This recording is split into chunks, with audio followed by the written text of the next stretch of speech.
Order! Order! You are an incorrigible delinquent at times. Behave yourself, man!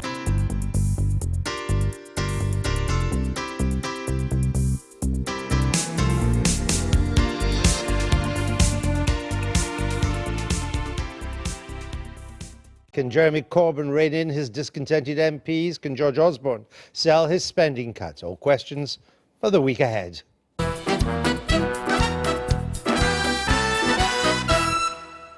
Helen, let's start with the spending review. It's quite clear that deficit reduction isn't getting any easier, even though the economy has been growing for some time now. And I thought it was interesting that even Nigel Lawson said that the Chancellor may have to look, if he wants to continue reducing the deficit, not just at spending cuts, but at some tax rises. Well, Osborne's imprisoned by two traps he set for then a centre-left Labour. Now they march straight through them because they don't care anymore. And that's for having a surplus by 2020 and £12 billion in welfare cuts.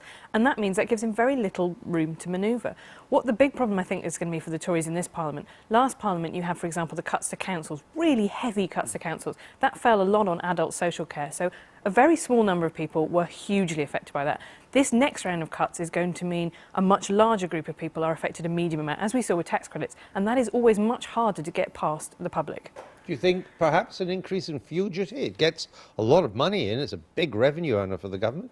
Is that possible? I mean, there's logic to it, given what's happened to oil prices. I see that, a litre of petrol is about to fall below £1.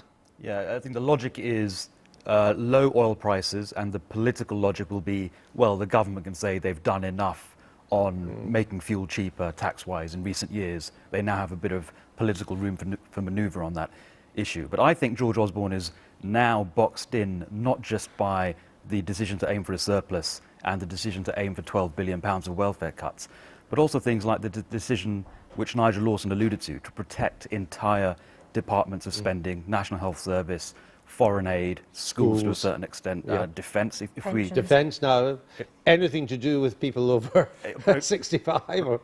And that leaves you with one option, which is to go to departments which have already made absolutely swinging cuts over the past 5 years and ask for even more.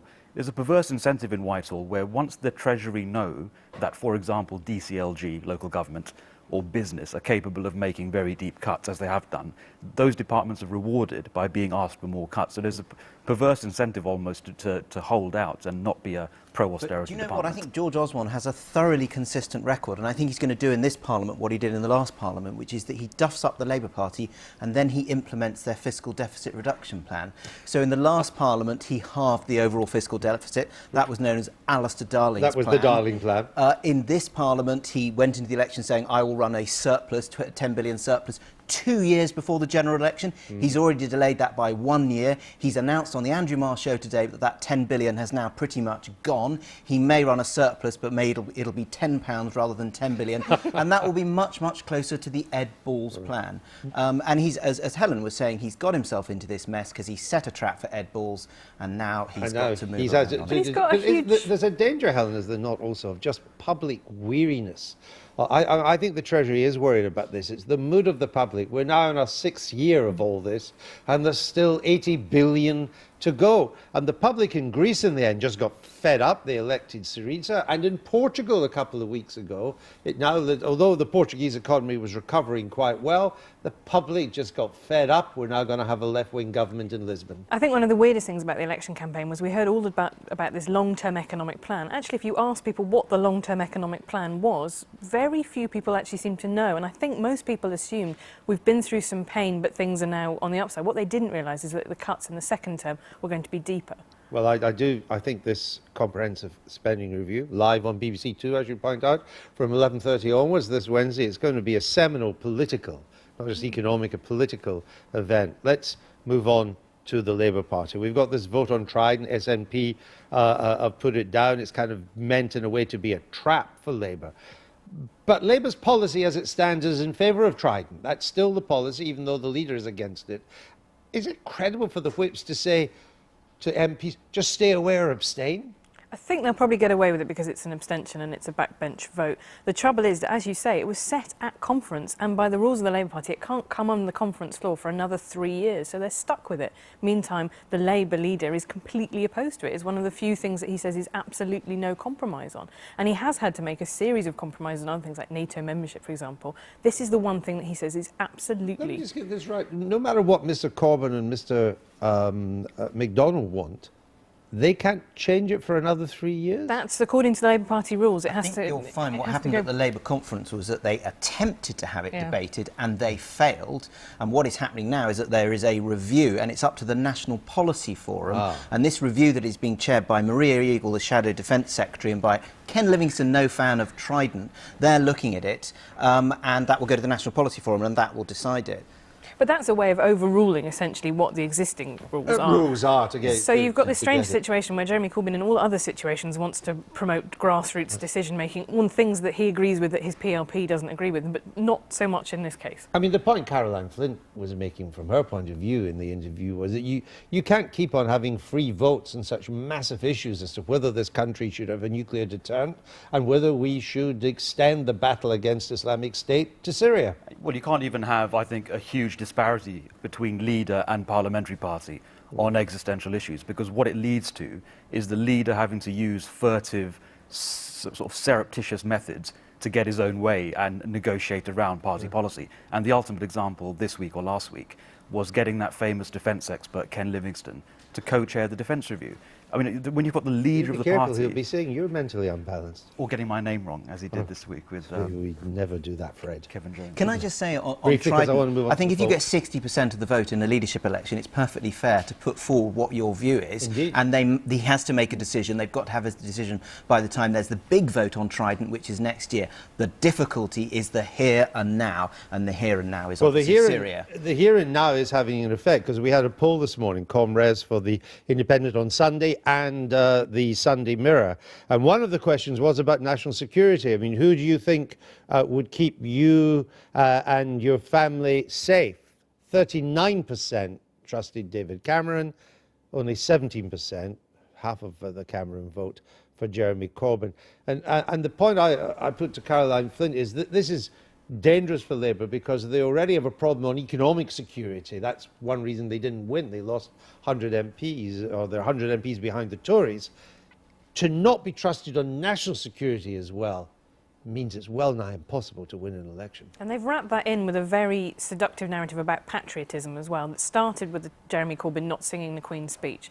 And that is all of a piece now that is telling a story about him as a kind of, sort of peacenik in a hat who won't ever do anything, won't ever stand up to anybody. And I think particularly in the aftermath of Paris, what people were looking to see from their leaders, rightly or wrongly, was somebody who was prepared to stand up. That's a huge problem. The problem also comes with the fact that these polls are very bad. The ComRes poll headline was 15 points behind for Labour. At this stage, Ed Miliband was doing better than that, and that was, even then, people were talking about whether or not this was kind of going to bring him down. Let's just look at the state of the parties on this poll here, because you say I'm told this is the biggest Tory lead over Labour, I think, since John Major took over from Margaret Thatcher, 15 points. There we have the Tories are on 42, Labour down to 27. Tories stuck at 42. The Labour vote came down a couple of points. UKIP still doing pretty well there at 15%, better than they got at the election. Lib Dem still flatlining at 7%. Scottish Nationals get 5, but of course that's only the vote in Scotland. It means a lot more in Scotland. Greens down at 3, going nowhere. Any poll at this stage, of course, is not really that important, but even so, given that we have big elections coming up next year, a 15% lead, given all the problems we've had about tax credits and Tory difficulties over the deficit, it's pretty disheartening. Well, the last time the Labour Party scored around 27% in a general election was obviously the 1983 election under Michael Foot as leader. Now, clearly this has been an absolutely defining moment for Jeremy Corbyn and for the Labour Party. You can only hope to win an election if you can reassure voters on 2 levels. 1, the nation's finances are safe with you, and 2, the nation's national security is safe with you. And the problem with Jeremy Corbyn this week is on that second one, is the nation secure in your hands? He appeared to be found wanting, because his response in that interview with Laura Koonsberg was absolutely revealing. You have a Bataclan situation, what would you do? and he equivocated and said, well, I would be uneasy, we must follow, we must do it within the law. Of course it has to be within the law. Repeated it at the Parliamentary Labour Party, and it was only the next day that he finally set out the circumstances in which he would approve a Bataclan-style response by the security forces. And the problem was that his initial responses showed what his natural instincts are, and putting those sorts of view in front of the British people, you know, you're going to have a challenging time winning an election like that. Surely, though, the Parliamentary Labour Party has to be careful. They may not be in tune with the people in the country in the Labour Party who elected Mr Corbyn leader. They've got, I would say, although they're getting impatient, I would suggest they've got to wait at least until May to the Scottish elections, the Welsh election, the English local government elections. They really can't move before, can they? I think that's why they're so grumpy, because they absolutely acknowledge, as Nick said, that he has a thumping great mandate from the election. Yeah. And also, a lot of those people who were £3 supporters have actually converted to being now full party members. He's still got a huge backing at a grassroots level. Momentum, his, the organisation that's set up to continue his thing, is thriving and drawing in huge crowds of people. But it will be Scotland, I think, that is the. Well, I saw reports that even the Labour pollster was saying that they could come third in Scotland. And the big Corbynite case during the summer was Jeremy Corbyn is the one guy who can bring back those left Liberal votes that were lost to the SNP in recent years. My one warning to the Labour Party is that if you think 27% is low, wait until the public start focusing on the next election. They are not mentally engaged with the 2020 election. Why would they be? It's 4.5 years away. Indeed. When they focus on the side-by-side choice, 27% is not the floor for Labour. We shall see. Now, that's all for today. Daily Politics will be back on BBC Two at noon tomorrow and every day next week, including our special on Wednesday, the Comprehensive Spending Review. We'll be back to disentangle and